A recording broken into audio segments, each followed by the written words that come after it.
I look forward to playing versus Team Liquid in best of threes. I just like to play versus old teammates. I think it's fun. Team Liquid because they're just good team. I think I'm most looking forward to playing against Flyer or TL. They both knocked us out of qualifying for MSI, so I'm looking to get revenge. Yeah, they play pretty well at MSIs. I mean, they're just the reigning champs, so just want to beat them. Team Liquid for sure, because they're the team that knocked us out, so definitely Team Liquid and Impact. Dignitas, they changed almost all people. C9. I was under C9 in 2023, and I like to work alongside Blaber, and I always talk to him, and I'd say it would be very fun to actually verse him in a match. C9 just because we beat them last split 2-0, so we can 2-0 them in the best of 3. C9, I think they're gonna be probably the hardest team if they perform, so. I think there's no specific team that I'm looking forward to playing in best of threes. I think they're all gonna be a fun matchup.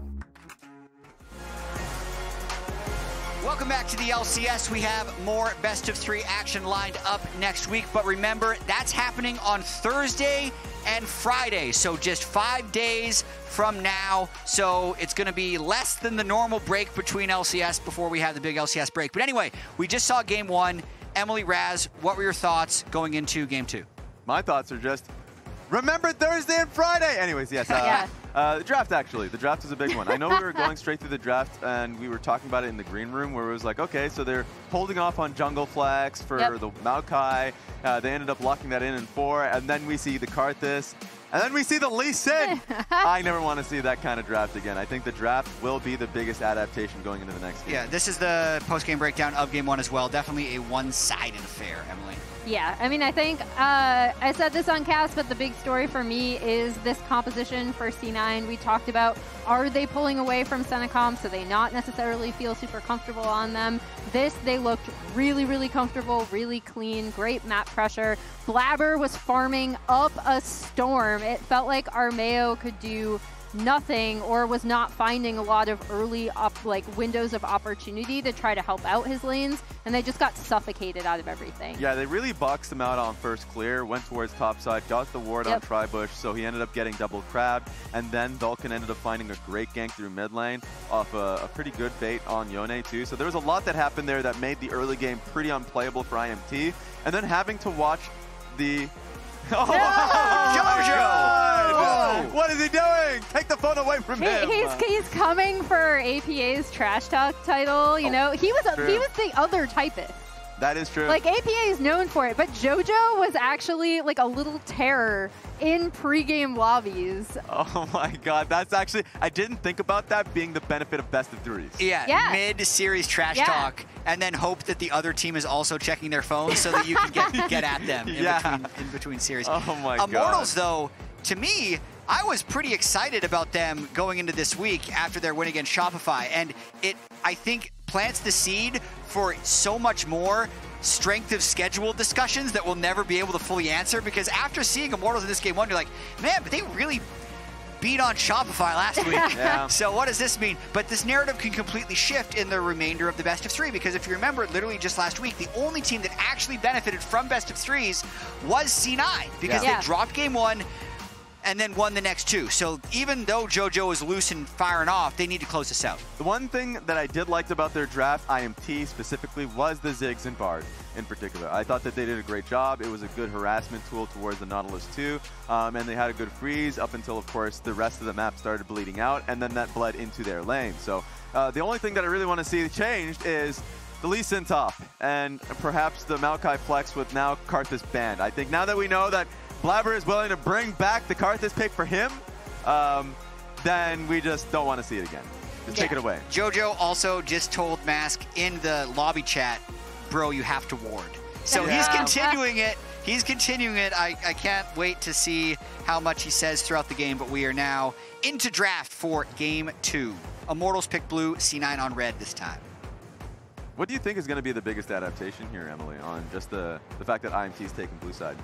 I mean, I think I am curious to see what IMT go for on bot side. Again, if Senna is left open, as we see the bans coming in, Skarner, Rumble, and then Trist, Talia. I'm also curious if C9 don't want to ban the Ivern here really early if IMT just go for an Ivern comp, because that is something that Armao is super comfortable on. They might have more windows to draft it on blue side. I like these blue side bans from IMT. Really zeroing in on JoJo. You might see the Corki get early picked again, because it is a pretty strong flex for IMT. I mean, okay, to be fair, he got rocked early, and so he might take JoJo's warning seriously and start getting the ward out there, or just playing a little bit more safely. But yeah. Oh, actually, I remember Nautilus was the first pick from C9. Oh, never mind. So it's going to be going towards the Maokai again. And I think specifically for Immortals, this could be considered a flex pick just because Olleh played so much of its support last year. Yeah. Nothing crazy about this first pick Maokai. What does remain open, though, that wasn't banned this game would be Jace for later, if Immortals wants to throw that for either Castle or Mask. That's probably their best flex pick. If I'm looking at what Mask has been the most successful on last split, and how Castle had some incredible Jace games, so the fact that they're leaving it wide open could be a good call for IMT to play towards.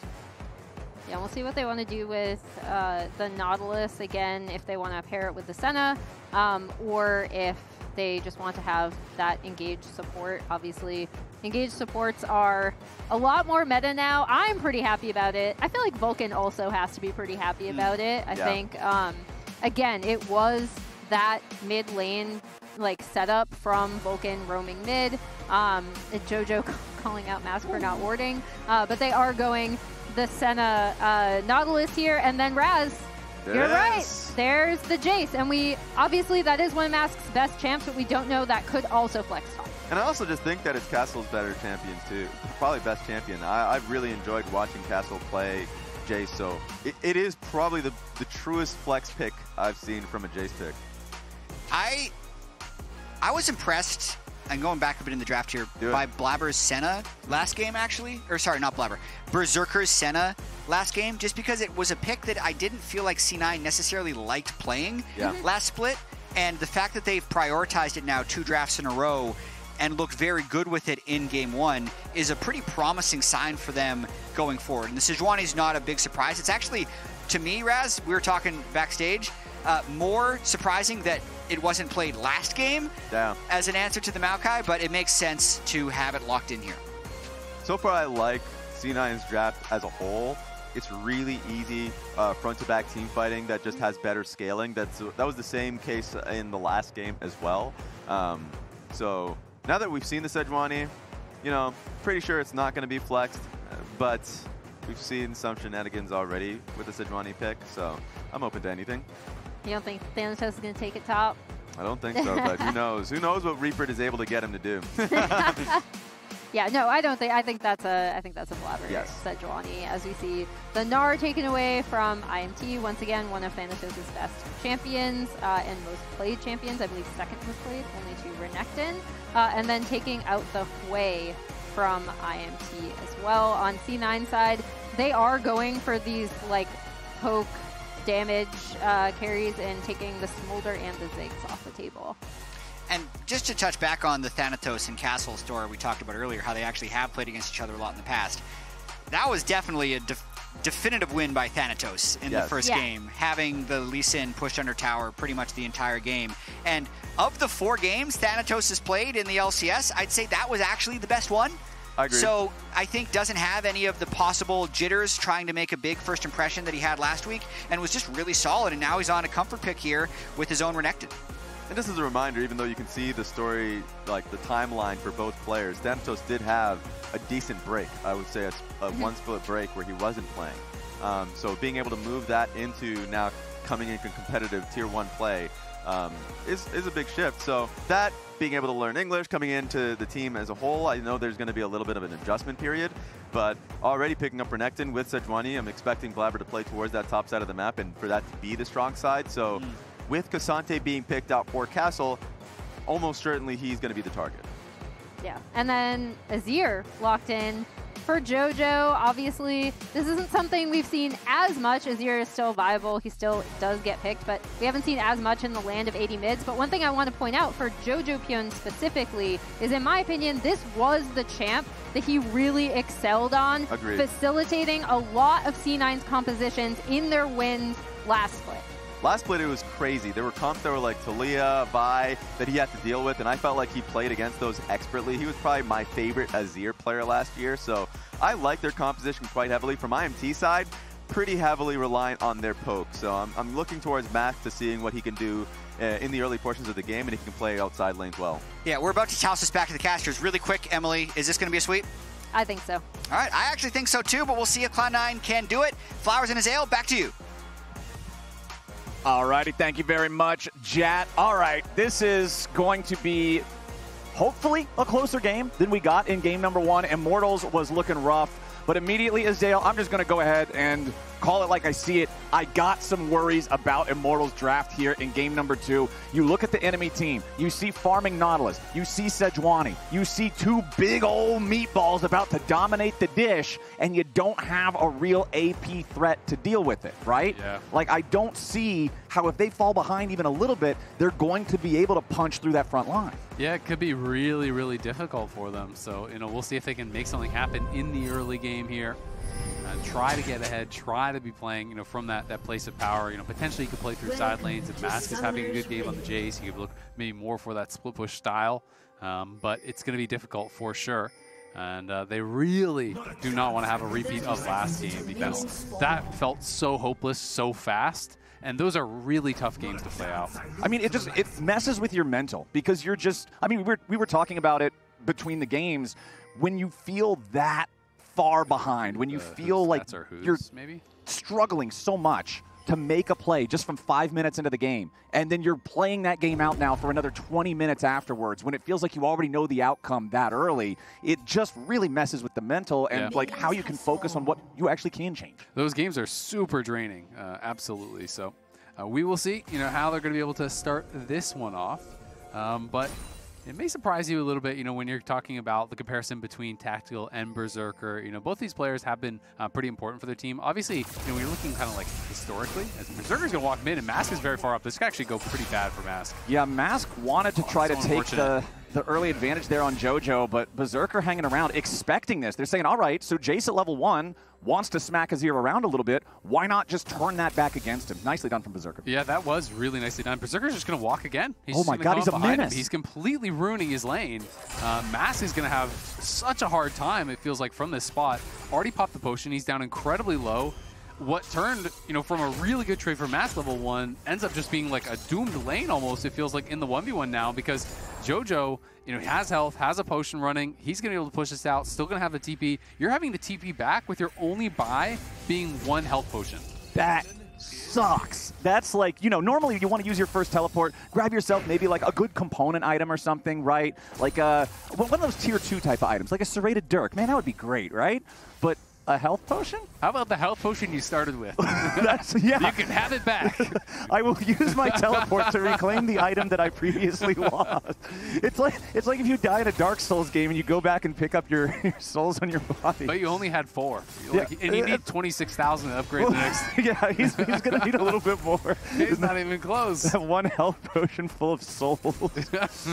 Oh, man. The health potion's gone. It's gone. Look at it. Some green sparkles. That's all it got him. Well, let's hope he gets some value out of those green sparkles because this mid lane started rough. Thanatos with control over the top lane at the same time. JoJo is going to at least be forced back, so Mask will at least get some lane priority for now out of that early use of the TP. JoJo going to have to go back, use his first TP, but hopefully he can at least get something more than health potion. Well, I'm willing to bet that he can, but we're going to do a vote here. So whose stat are whose? This is between Berserker and Tactical. Berserker not having nearly as good of a spring as you kind of expected from him. He's trying to have a bounce back in summer, trying to kind of reclaim his spot as that top dog in the AD carries. But Tactical has been surprisingly good for IMT, so I'm really curious to see, y'all in chat, whose stats are whose, see if you can actually get it right. All right, we'll check back up on that here in a couple of minutes, see how the votes end up shaking out. as Castle down to 200 HP here. That Renekton dominating the lane as Blaber shows up back in mid. Looks to lock Mask up, stuns him, but Mask with the flash away underneath the turret combined with the phase rush gets enough distance to not give up the kill. That's the worst feeling too when your jungler just shows up late. He kind of walks in, throws a sapling. He's like, I was here too. We both ganked once, It's like, right? what are you even doing here? I came mid. I ganked. It's 1-1-1 on the gank counter. No jungle diff. It's even. I was here too, guys. Didn't you see the sapling? We've all done that at some point before as the jungler, just to try to like get rid of some of the heat that would normally be on you from the laner. I'll push out the wave for you, bro. Yeah, it's like, don't worry about it, man. I'll make sure none of these creeps go to waste. It's like, no. It's the worst feeling, man. But Blaber makes that first gank happen. Last game, obviously, was with that roam from VULCAN as well. They combined to get that early first blood. This time it's not a first blood, but man, Mask is just getting beat up on in mid lane. And really, no fault of his own. I mean, it's Berserker there 2 times in the first minute of lane. Then he's getting ganked out by Blaber. So this is really tough. You know, you're playing against the Azir, who's going to scale incredibly well. And you want to be bullying him out. You want to be playing with that pressure, being a potential side lane threat to maybe circumnavigate some of the issues that you were talking about them having, where you're going to have to deal with this really beefy Nautilus who's farming and this Edgewani. You only have physical damage. Split pushing would have been one of the ways you could kind of deal with that, but if he's behind, it's going to be tough for him to get anything done there. Yeah, Mask will need to hopefully get a little bit more help from the team, a little bit more than just that previous Maokai gank that we saw. Olleh is seeing maybe if he can get involved here a little bit. Another gank, cleared out that ward. That ward is gone now. Jojo feels ward is dead. So much less safe without that ward. Uh-oh. Poked him in the eye. Yeah, this is not good. Nobody likes that. Mask going to Not clear wrong. out the control board. It's like one of those things that doesn't sound kind of minor, but that really hurts. Yeah, no, I've never had, like, got poked in the eye from something and thought, man, that was okay. Exactly. No, I always hate it, right? Same thing. Yeah, Olleh's just coming And up here. He's still here. Causing Maybe he's a problem. Targons. Another gank. He's going for the cannon. Yes, we're going to Targon the cannon. There we go. we got All right, it. there we go. There we go. Boom. This makes up for the level 1. Now, no support diff either. It's and Berserker honestly, came and ruined your lane, but I Targon's the cannon for you. we're clouding on it a little bit, but it's so rough, dude. It's so rough for Mask in this situation because the presence in the lane from teammates from Cloud9 has just been so much more meaningful for JoJo than what Mask has received from his own teammates. And now Blaber, once again, he's just got free reign of this Void Grub pit. There is nobody in IMT colors anywhere near this thing. Should just be easy first 3 grubs for Blaber and C9. Yeah, absolutely. I mean, Thanatos has been trading pretty aggressively. You know, he used his TP later, came back. He has that full phage. You know, feeling pretty good about his buy. They have top lane push. Obviously, mid lane has been going really well for them as well. So Blaber could be able to grab another scuttle. Have to be always a little bit careful about Cassante under those towers, though, as you are pushing up. Yep. Do not want to give him the opportunity to chain those CC spells together. But hey, at least this time around, Immortals accomplished what they didn't in game number 1. Emily talked about it, how Cloud9 in game 1, they were able to grab that first set of grubs, immediately rotate all their pressure down into the bottom side so that Immortals wasn't able to trade the Drake back. This time, Immortals did get that Drake. And so here's the results of our earlier quiz. Tactical was on the right, Berserker was on the left. The goal differences are really close, but it's Tactical's KDA that was popping off. Yeah, so this is just in summer, obviously, but Tactical had a really good week 1. And 60% of y'all in chat got it right, so you weren't confused, you weren't tricked. Well done. The other 40% of you guys need to do your homework better. And I definitely wasn't going to vote with the 40% way. Yeah, I definitely wasn't going to do that. There's a reason that I don't know, I was just making sure you guys felt good about it. And how's it felt for you, you know, coming into summer here now? Play a champion that's OP. Well, I think Mask is about to not feel really great coming into summer on this one as Blaber and JoJo find the first blood. There it is again, on to Mask. Both games in this series, this dude is the target. Did you see that Bramble Smash from Armao, though? He was there, too. He's already dead, man. He's already dead. Both junglers, 2 ganks mid. Oh, my God. Don't worry, Mask. Isaac is tilted for you. This is such a difficult state of the game to have to play out, man. I don't even feel like Mask is really doing much wrong. It's tough. No, it is really tough for him to be able to play from this situation. And this is just great play from Cloud9. And that's really who you have to give the credit to is just the team play from Cloud9. You know, Obviously, they were favored coming into this. Let's not lie. You know, Mortals, most people have them power ranked down towards the bottom.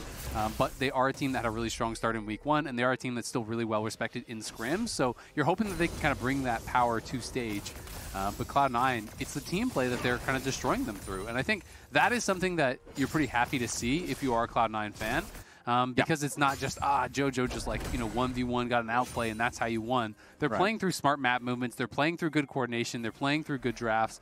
And these are the kind of things that, people I think were sometimes critical of Cloud9 with some of their issues in spring. So I do think it's definitely positive for Cloud9 to see them doing it in this way. And Berserker here covering again. Olleh trying to match on the roam. Bot lane has just been basically a farm fest. I mean, Tactical has a cull and he's just farming it out. But, the question is, can he overcome the massive advantages that are being gained on the top side of the map? Because you look 800 gold for JoJo, 800 gold lead for Thanatos, and it's also, a good 450 there for Blaber. Bot lane is basically even, but it's like, is this area going to be enough? And Blaber already picking up his first completed item there with the Ziggs Convergence. This thing is such a great economy buy for junglers now. You get both resistances, you get health, and you get ability haste. It's pretty much everything you could possibly want, plus the extra part of it activating for the slow field when you use your ultimate. This thing is just great for any sort of a tanky jungler, and it's only 2,200 gold. It is cheap as hell, so this guy's only going to become more and more of a menace.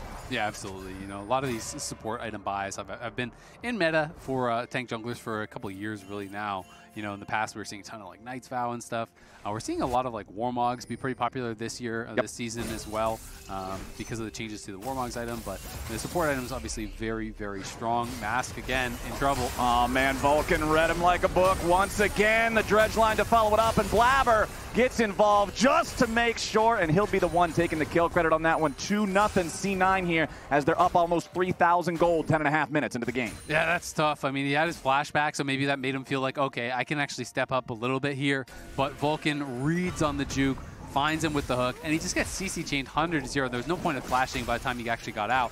Because he gets hit by the dredge line, he gets knocked up by the death charge. Then there's the ulti from Sejuani as well, and they're going to use that mid lane pry out to try to come over here, but Immortals want to fight. Yeah, Immortals are going in for it. They fire off the Maokai ulti, but they only get Vulcan with it. But now Thanatos and Blaber are also ready to join in. Dawning Shadow over the top. Goodbye, Armao. Renekton is chopping down the trees. And now we got to see if Cassante can get anything back as they try to have Castle get involved, but it ain't going to be enough. He's down to 100 HP, and Thanatos still has that dominance ready to go. Castle jumps back over the wall, but the flash into the Ruthless Predator comes out from Thanatos. He went too far, and Tactical takes him out with a lightning crash, as JoJo may also now be overextended. Cloud9 getting a little goofy with it, as Blaber's about to drop here too. IMT! A double kill over the mask! Man, Thanatos killed himself, but more importantly, he killed his teammates too, because they were staying around, seeing if they could actually support him. He flashes forward there, loses track of the fact that Tactical still had his cleanse. He's able to cleanse quickly out, survive there. The peel comes in from Olleh. They get the one kill. JoJo had walked back over to try to see if he could actually help Thanatos out.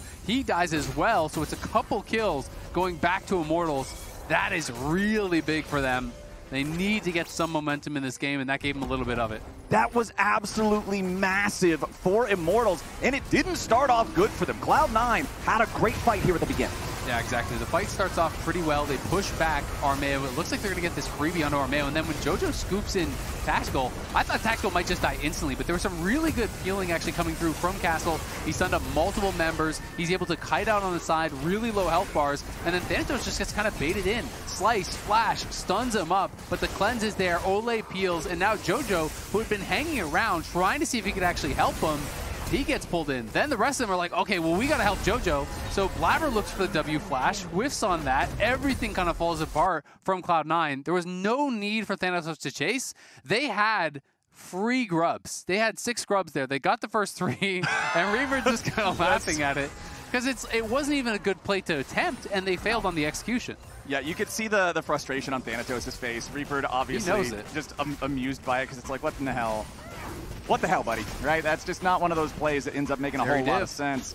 Zeri diff, huge. Again, tactical is such an important piece of the puzzle for Immortals whenever these guys can find what works for them in-game. He's always a huge element for that. Also, Mask getting 2 of those kills for Immortals is huge. This is the guy who C9 put so many resources into setting behind, and now he's back in the game. Exactly. He's actually up a tiny bit of gold. Like, who cares about the gold lead? But we're going to see if they can find a dive on a Thanatos. Yeah, Thanatos down to 40%, staying alive for now. Dominus doing a good job keeping him there. He's still just trying to get a little bit more burst back on these guys. Thanatos makes it a 2-for-1 Immortals. What in the hell was that dive? Yeah, they weren't able to pull it off. Didn't have the damage to do it. And Castle on the other side might get taken down. Yeah, Castle trying to survive his own 1v3. Gets away for now. C9 trying to make sure they don't get juggled around by the third hit of the Intofo strikes, and JoJo's taking the kill. C9 get their dive cleanly, and now they're going to pick up a lot of extra money here with the plates. I kind of want to see that one again, because I'm curious if Berserker didn't have his ult until he used it, because the ult came out from Berserker, but it was right after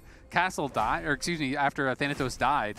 And, you know, had that come out a little bit earlier, maybe he could have actually survived it, because that got really messy for Immortals on the top side. But let's see it one more time. All right. So, you know, is the Senna ult up? It shows the Senna ult's up. So if this is right, this is just such a late ult from Berserker. Because if this actually comes through, you could potentially kill Armao as he's going back in. The shielding could have actually saved him. Like, now it comes out, that is really late. Yeah. So definitely a big whiff from Berserker, assuming the cooldowns are actually shown right. Yeah. That was something that could have actually been turned around potentially. You know, if you throw that up and you actually hit Armao, who was tanking the tower, he would have died to it. Potentially you give, you know, Triumph or whatever over, you give that shield over. Maybe that's enough for him to actually survive that and even have a 1v3. Yeah, then it's just absolute nightmare material, and you can see once again the frustration on the face of Immortals as they realize that this play is just not what they need it to be. Dives like that, you feel like it should be a guaranteed thing. If you're sending those 3 guys up there, you're making the call, go for that dive. That should be a clean execution, and it just wasn't. I think one of the things that kind of went wrong there is, I mean, this is a Leandry's Maokai, so he does some damage, but Armao was the one holding aggro instead of just having it be Olleh, and Armao pulled aggro and then just stood on the very edge, so he wasn't contributing any damage whatsoever. And so it was just up to Mask and Olleh to try to get that kill, and they weren't really able to do it fast enough. You know, had Olleh maybe just picked up aggro, goes in, uses his spells, then just walks straight out with Armao and Mask hitting the whole time, I think that could have looked a lot better. But, I mean, that's a full HP Renekton with ult, so he is pretty tanky. You can't kill him quick. Well, at least for Immortals, there is a little bit of light shining in the darkness here. Got themselves the Rift Herald this time around. As the engage from VULCAN underneath the turret locks up Olleh, who has to flash out to survive. Still got about 350 HP left as Castle goes all out, and VULCAN gets taken down. It's tactical responsible for the kill. Nicely played there from Castle to punish C9. Yeah, that was nice from Castle. Didn't even need the all-out. Just actually scoops him back with the Q3, hits him with the Pathmaker, pulls him right into the tower, sets him up for another kill there. As Cloud9 were trying to get aggressive, trying to see if they could actually get some kills and just bully down that tower. Weren't able to do it. Tactical now 2-0-2. He is getting very strong, and this is one of those games where you start to look, and yeah, Cloud9 are ahead, but you start to know there is that opportunity, if Tactical has the right fight, for a Zeri to take over a game like this. There could always be a Zeri moment. Tactical has the whole team on his shoulders right now. We'll see what he can do, as Mask could be in danger. VULCAN immediately singling him out here with a depth charge. The flash from the Jace gets him away, but now Olleh's here on the front line continuing the fight. JoJo providing the majority of the damage here for C9. Nice Shurima shuffle with the Dawning Shadow coming in to guarantee the kill onto the enemy mid laner as Armao dies next, and Olleh's going to be joining him down to 100 HP, and he finally falls. JoJo at least going to be traded as Tactical swoops in and goes for the lightning crash. He finds a killing spree taking out Thanatos, and now it's him and Castle looking at a 2v3 the rest of C9. Blaber gets away back underneath the tier 1 turret, and the fight finally settles. Yeah, not going to be able to chase down the rest of those kills. And Tactical did have to actually commit his flash to get that R flash in and make sure he was able to get the kill. Does get tags. They might know that he's there, but it looks like Immortals are considering trying to go back in for this. Yeah, they want to see if they can get something else on the Berserker, but it just ain't going to happen. The Senna has enough range to stay very, very safe in these types of situations. C9 still up 2,500 gold, but Immortals are doing a much better job this game of scrapping and fighting back. Yeah, absolutely they are. And I think they're capitalizing on a lot of the mistakes from Cloud9 also. You know, this time I think the initial start was good from Cloud9, but Immortals are willing to scrap. Immortals are not just going to abandon their members this time around. The early trap was laid from VULCAN, throws out the ulti, forces the flash, and then it's just a turn on Olleh, because Olleh has no flash from that earlier play where they bullied him off the mid lane tier 1, so they want to try to commit to this. Then as JoJo goes in, you think this is going to be a Cloud9 dominated fight, but Zeri is running the whole way down the river. Castle arrives as well. JoJo was already low before the fight even started, so Castle's able to come in and get that quick kill. Then as Zeri arrives, he just flashes in with the R, tries to get the kill, is able to do so, couldn't chase down for more, and JoJo will be able to get out of the reach of this. So he's going to survive, but they do get the top lane tier 1 and potentially could get a charge on the tier 2. It's just going to instead be repositioned here by Armao. Bye-bye, He's going to send it down towards mid lane. He's not going on a road trip. And if he gets to mid lane, that's another gank. It's just this is like driving out in Ohio. You don't even need a parking spot. You just like drive the thing into the ditch. It's fine. Yeah, park just over by the trees over there. Yeah, just drive her into the ditch. It's all right. All right, now Shelly's going back on the road. She's trying to get to her actual destination. What the hell? Oh, that was fun. I love driving the Rift Herald, man. It's one of the goofiest additions to League of Legends. Are you a good Rift Herald driver? No, I'm terrible at it. That's one of the reasons why it's fun. You would think you'd be good at it. It's literally Skarnery, basically. Come on, bro. Well, new Skarner's only been out for a couple of months, right? I got a decade on the previous Skarner. Skarner didn't have his license. That's true. Okay, yeah. Previous Skarner, it's kind of hard to drive when you got big old claws. 10 and 2 don't really work. Well, let's see if Immortals can make this bottom lane push work as they are going in for that tier 1. Should just be able to knock it down. No contest. Immortals, honestly, I'm impressed. Compared to game number 1, they have been doing a lot better of a job. I think Cloud9 has also been playing more sloppily compared to game number 1. It has been opening up more avenues for Immortals to try to punish. Tactical still 3-0-2 on this Zeri. Deathless. This guy is the sauce. This guy is the secret ingredient. And he's got 2 items now. Those are both completed, so he's in a really good spot. And yeah, I mean, compared to game 1, this is way more competitive, but also compared to game 2, let's think back to the start of this game, how bad it looked for Mass. Like, this game I thought was going to be just as bad as game 1, just as one-sided as game 1. But Cloud9 made some mistakes. Immortals were in better positions to punish and weren't allowing Cloud9 to just kind of get away with it, you know? They were taking these fights, taking these scraps, and they were able to really do a good job in those to keep things pretty close. It is still a 3,000 gold lead for Cloud9. It is still a Dragon advantage for them, so they're definitely feeling pretty good overall, and you have Azir Senna, right? So let's be honest, they still are in a good spot. You got 3 meatballs, you got Azir Senna scaling up. They're in a good spot, but Immortals are going to have a chance. C9 still have not knocked down this tier 1 turret from Immortals. Might be trying to hard force that right now. Thanatos and Castle both going to run into one another off the side here. Thanatos needs to disengage because he knows that Immortals would be able to collapse on that 1v1 faster. The Maokai ulti forces C9 back. Immortals still hold the tier 1 for the time being, but again, the range, the power, the poke of Azir and Senna together is going to make this difficult to defend. If that gets much lower, it's just so easy for C9 to hard force. I think they're gonna. And still take the fight. Nice engage immediately there onto Olleh. Bursts him down to about 1/4 HP. Dawning Shadow to try to get the last little bit of damage, but it ain't quite going to be enough.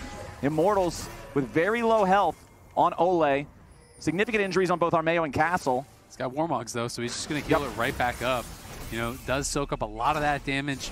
Has enough resistances, you know, from the W. He stays alive. And is going to be able to just heal right back up to full. So Immortals, fight tooth and nail, they're going to be able to actually defend the tier 1 mid that I thought Cloud9 would have been able to grab, you know, given the situation. But they're doing a pretty good job with it, of just not allowing Cloud9 to get, you know, an insurmountable lead. And I mean, one of the arguments against Warmogs as an item historically, and one of the reasons why it hasn't been S tier is like, yeah, you get health, but that's all you get. Health is the only thing. But for a champion like Leona, with those built-in resistances like you're talking about with the Eclipse, yeah, it's just so much value. Any champion that takes Aftershock or has something built in like that, you just end up maximizing the usefulness of that stat pool that you're getting with the Warmogs. And plus, the bonus move speed that's a part of it now too, really feels good for a support-type champion, whether you are a hard support or whether you're just a supportive-type jungler, to move around the map, clear wards, and set up for the plays. Yeah, absolutely. We'll say, though, Immortals have got to find a way to be more effective with their engages. These Maokai ults through 2 games have just felt so useless. You know, they need to be able to make sure they're in a position to capitalize on them and kind of create chaos when you throw it out. As Armao might just have to flash. He is really low, does survive, but it's one of those situations where Cloud9 now are just going to try to push up here. Castle is coming over, but the tower's gone. Yeah, but now Olleh is going to get locked up. The Sun Disc has been summoned. The turret now belongs to C9, and JoJo's too far forward. Castle goes in, and Mask is going to grab the kill. IMT gets the first kill of the fight, and Castle is still fighting. He'll be traded back. It's a 1-for-1. Immortals doing a good job there to punish JoJo. Yeah, really nice flash from Tactical. That was actually a weird flash angle that he had to go for because he basically had to go diagonally down to get over the wall and over the Azir ult that JoJo was looking for. Had JoJo caught him there, I think it's a pretty easily won fight from Cloud9. They can push more forward, but as a result, Tactical does survive, is able to help push them back, and it's really only the spawned Azir turret that kind of dissuaded Immortals from chasing in more. We can watch it one more time. This tower is getting low. Armao's low, so they want to actually push up forward. They look for Olleh. And now eyes on JoJo as he goes forward. This angle on to Tactical. This is what I'm talking about, a bit of an awkward flash. So he had to E through the wall part way, then flash out of the E to actually get over. Because if he tried to allow the E to complete, he would have got scooped out of it and thrown back into the team. And then your flash is not going to create enough distance. So I think very well played there by Tactical. Really quick reactions from him is the trade of flashes, but JoJo dies and he stays alive. I mean, the thing about Tactical, the narrative around this guy for as long as he's been a pro, is that his consistency has always been the main concern, right? Yep. He's had some really bad games, but he's had some really good games. And when this guy has the switch flipped, it's really fun to watch. Absolutely. I mean, it's kind of the old memes about the AD carry tier list, right? And it's like, number 1, Tactical on a good day. Number 11, Tactical on a bad day. Right. You know, it's like, so that's kind of the thing that he has been fighting against. And you know, we'll see if they're going to be able to make this one happen. If he can carry from this position, it would be a really big win against Cloud9. Even if they don't win the series, just to get one back will be big. Yeah. To make yourselves believe, hey, we can do this more than just in scrims. We can do this on stage. We can take down the big dogs. And Mask is starting to hurt. As we saw, that shot blast on the Berserker was about 70% of his health as Armao has to flash. Armao having a flash there. This Maokai is not tanky, man. Like, he's got Leandries. No. He's working on his own Warmogs, but this guy will melt. He is paper if Cloud9 gets a couple of seconds of free firing time on him. Top river, we've got the Scuttle Crab secured by the side of C9 as Immortals still just trying to stay around, trying to stay in range and be relevant as Armao tries to escape now. Blaber wanting to lock him down. You pick off the enemy jungler, you're going to be in a great spot to force a Baron play after, but it ain't going to happen. Armao stays safe, stays alive, as Berserker and the rest of C9 now going to file out of this topside river. They already used the Sejuani ulti to try to go in for the big engage there.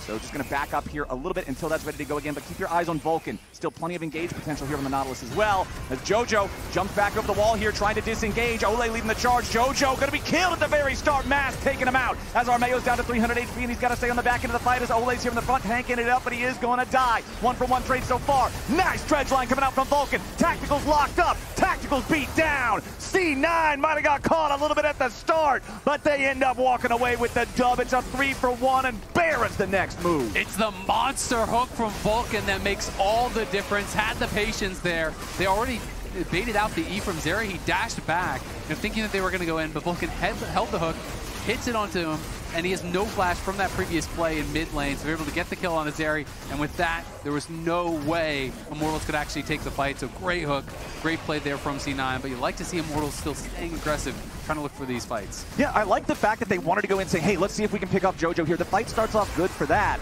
But man, oh man, Baron now 26 minutes in. At least Mask manages to grab that Drake, so it's not like C9's going to be able to immediately transition that into Soul Point now too. But here's another look at how it started with Olleh going in for JoJo. Yeah, the Zenith Blade connects, but it actually gets buffered over the wall, so JoJo pulls it back, and I was thinking from here they wouldn't be able to finish him off. But Mask just gets in range for the hammer form, goes to the skies, gets over the wall, finishes him off, and this is where you're thinking, all right, it's all up to Tactical. But someone needs to be standing in front of him. Yes, he did make a mistake there and actually getting a little bit too far forward and getting hooked, but Castle should be blocking from that spot, because if the hook gets blocked there from Castle, there is potential for Zeri to take it over, right? And you just have to realize that in those spots, it's all about Zeri. You don't matter anymore. You are just a wall between Zeri and the other team. You got to give your life for the cause there. And, you know, I'm not going to say that that's just on Castle or anything like that. You know, Tactical did make a mistake, but you got to be playing frontline for him. Castle now also being forced out of the Immortals jungle. C9 with total control over the Rift, and they are just going to start picking up so much extra gold here, taking down these turrets. Mid lane tier 3 under pressure as JoJo's got that enchanted cannon minion to try to just take this down. It'll continue applying that chip damage as Mask finally gets an opportunity to step forward, try to get rid of it. C9, the rest of their forces mustered up around this bottom lane now, as that tier 3 is going to be your next target. C9 with a 5-man push. JoJo's at only about half HP, something they got to be cognizant of. Solar Flare goes in. Olleh wants to find the engage, but the Dawning Shadow immediately forces him right back out. He has to flash away. Castle looks for the flank. He wants to try to collapse, but Immortals is not in any shape to follow it up, so Castle just has to rethink that. He has to reassess his position. Get right back into those defensive lines because C9 is forcing their way into the Immortals base. Tier 3 turret is down. Inhibitor, the target. Doesn't look like IMT is going to be able to stop it here. Yeah, Olleh still has his Warmogs, but it didn't heal him up fast enough. Now he's finally coming back out of the base, finally looking to try to stop these guys, but C9 already got what they came for. Yeah, at the very least, they were able to force out that Seekers, but it's a good buy from JoJo. He kind of knows he's one of the only people that are in a position to actually get taken down that could be potentially vulnerable there. So has the Seekers, times it well, is able to immune most of that damage. The follow-up couldn't come through. Luckily for Olleh, he did get out, did survive. Is VULCAN just going to TP back out on the map? So is JoJo. Playing with these extra TPs has been paying dividends for Cloud9 in both games, and that's always a frustrating circumstance when you force out the Seekers and then you see them back out on the map. He's got the full Zonias, so it basically accomplished nothing, right? You spent your flash, you spent almost the game there to be able to force that out with the hope that you could actually kill him next time. Well, he's got it going once again, and he has the flash now, so JoJo completely safe, and Immortals will have to try to find some other way to make something happen, but it really has to come off the back of like consecutive shot blasts. You've got to land a lot of poke to have any chance of winning a fight.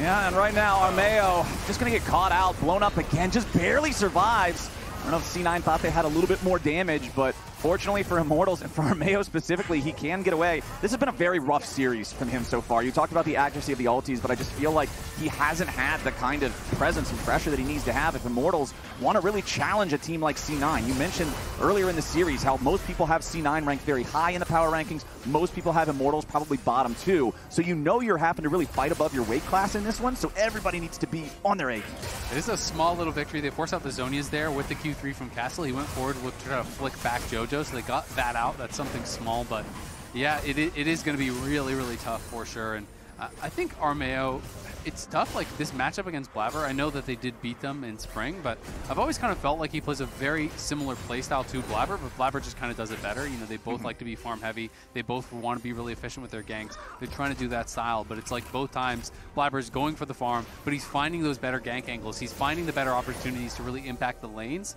and that has been kind of the difference between them in this series so far.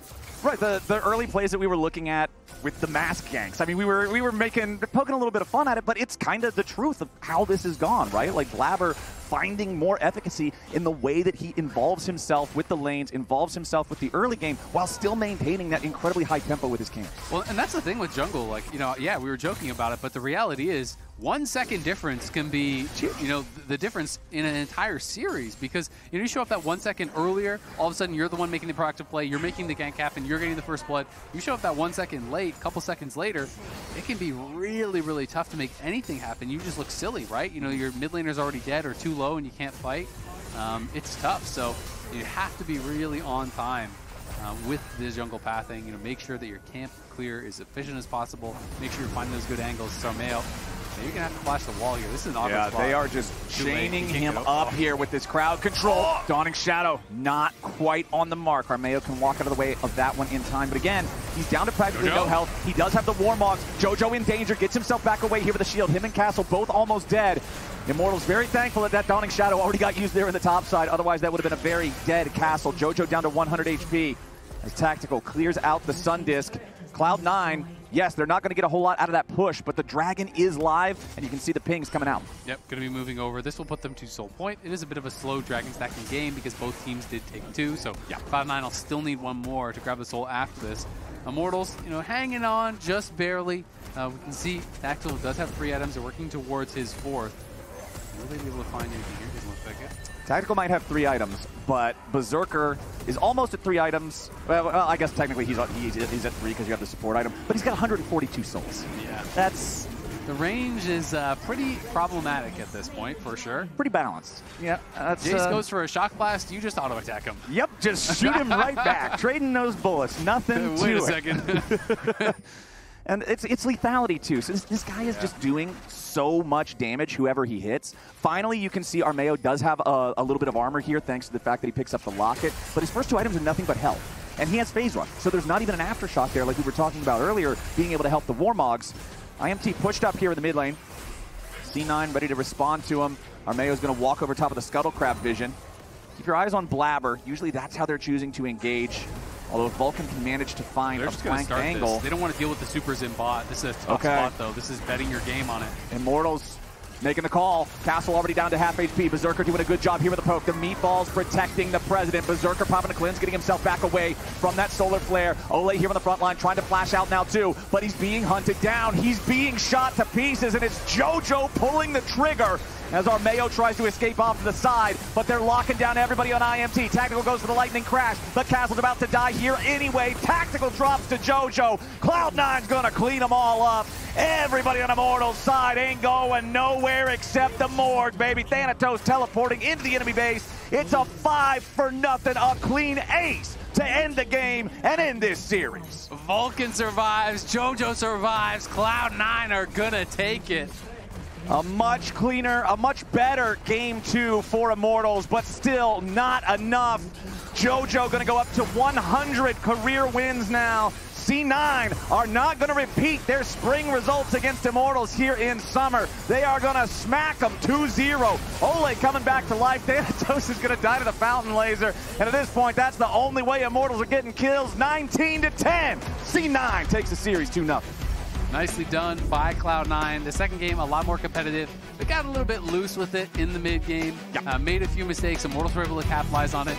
And Tactical was able to get himself into a position where he had a chance to potentially carry this game. But Cloud9, in the later fights, really calm, cool, and collected.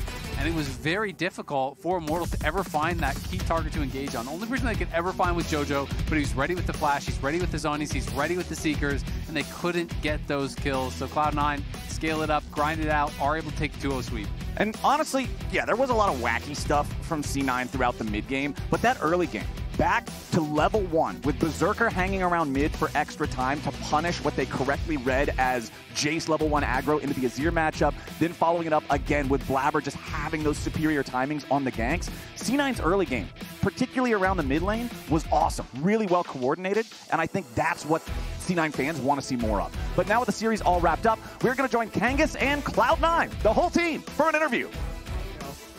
Hello, everybody. We're here with JoJo. Congratulations, 100th LCS win. Did you know that? I did not know that. That's kind of crazy. That's crazy. Against Immortals of all teams. You had a 0% win rate against them in spring. What's different now compared to back then?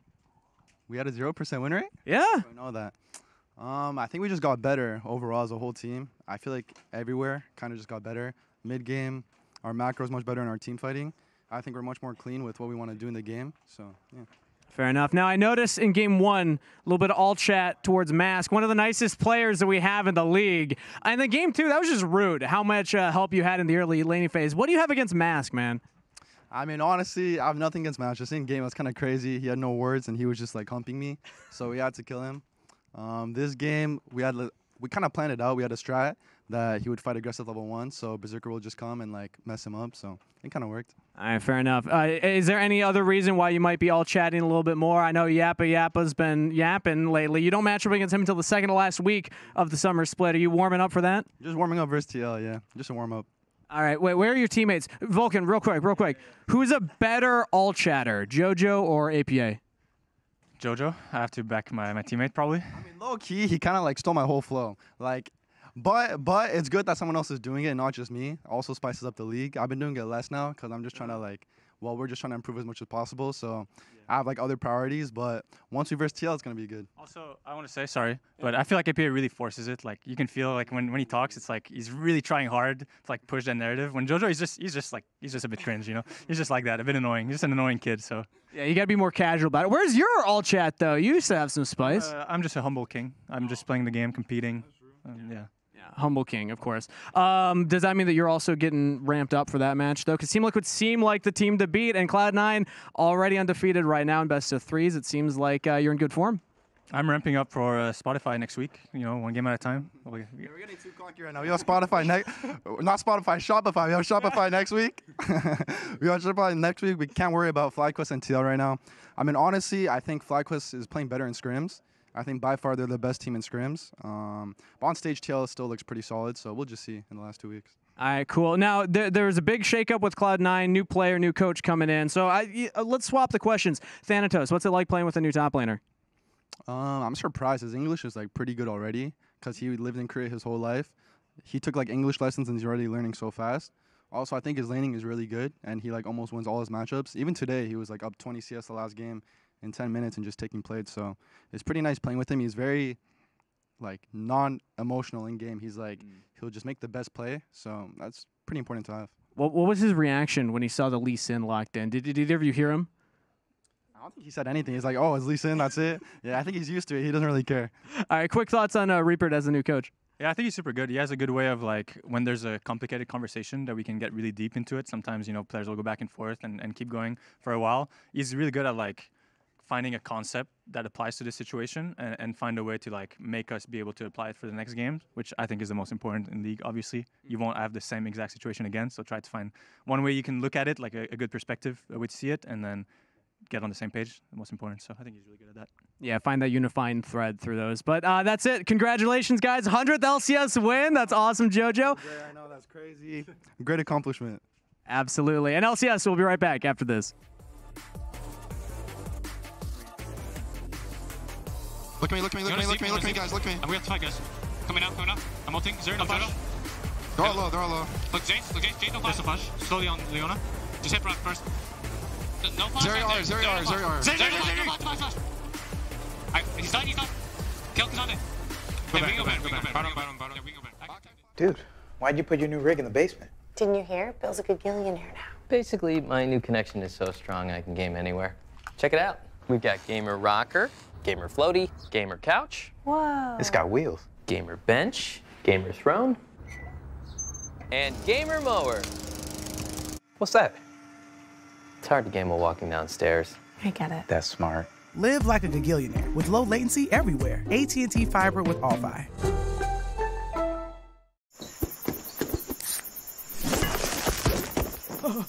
Red Bull gives you wings. I see you dancing in it. We've been listening to this for a little bit. Watch me, baby, yeah, follow me.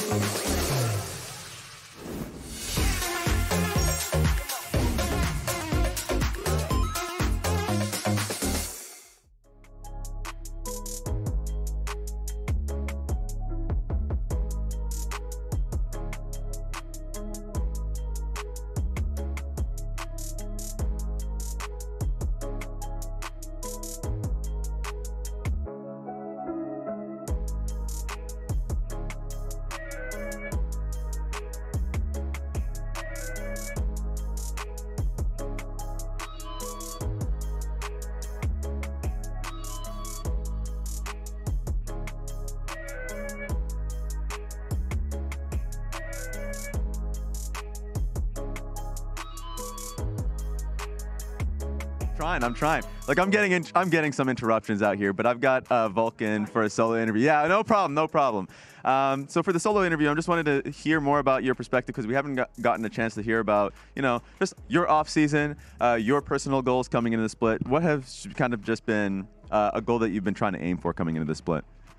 Probably the biggest thing is being more consistent and more reliable for my team. Because I feel like the past 2 splits, I was kind of up and down with my individual performance, and that's the first thing that you can do to help your team is, make sure that you're playing at the best that you can. So biggest goal for me is trying to be more stable, more consistent. Yeah.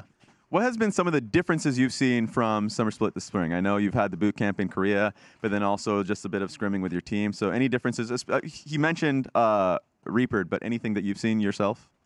Yeah, I mean, we have a lot of yappers on the team. So sometimes in comms, especially on stage, it'll get pretty hectic. And then it's hard to focus on your own screen and the gameplay that's happening if you're constantly like hearing rah, rah, rah, rah, rah, the whole game, right? Yeah. So we've been trying to like tell people, Reaper has been telling people to like cut out the useless comms, just focus on yourself. If someone doesn't do what you think they should do, instead of like, yapping about it during the game. Just adapt to what you see on the screen. Like you keep saying, like just adapt to what you see on the screen, which is kind of dumb, but at the same time, it was like a good way for us to like focus on our own play. That sounds stupid, but anyway, yeah. So I think that's the biggest thing. All right, thanks a lot. I mean, I appreciate that. That's double interview for you, so you're already turning out to be the content king for Cloud9. Thanks again, and congratulations on the win. Thank you. All right, sending it back to you guys. We've got Dignitas versus 100 Thieves coming after this.